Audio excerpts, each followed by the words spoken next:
So hey guys, almost every flagship phone has arrived with the latest Snapdragon 8 Gen 2 processor, and Samsung has also announced the S23 series with the Moto Edge 40 Pro being one of the first. And many of you, including me, are wondering why Motorola has yet to introduce the Moto Edge 40 Pro in a global scale. Nevertheless, it appears that Motorola is preparing for a big boom. Yes, according to My Smart Price, Motorola may aim to compete with Samsung's S series with a new flagship smartphone called the Motorola Edge 40 Pro.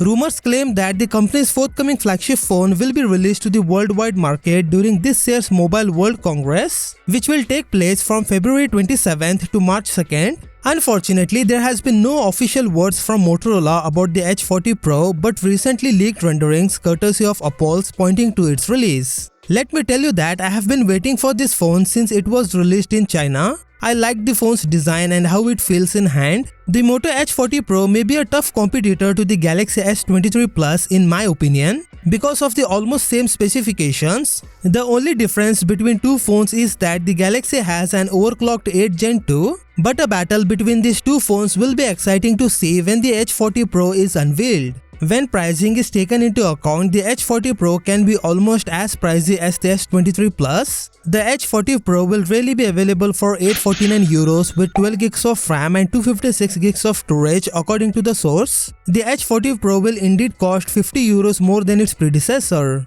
Although there hasn't been any word of a North America release, we won't be shocked if Motorola continue to utilize the Edge Plus brand for the Edge Plus 2023. For only a recall, the Motorola Edge 40 Pro is likely to include a 6.7 inches Full HD Plus curved AMOLED display with a refresh rate of 165Hz, as well as DC dimming, HDR and 10-bit color support. The Qualcomm Snapdragon 8 Gen 2 SoC with Adreno GPU for graphics might be powering the device. It is enough to compete with the Galaxy S23 Plus. So what do you think about this Motorola Edge 40 Pro? Let me know in the comment section below. With that said, subscribe if you like, and I will see you in the next one.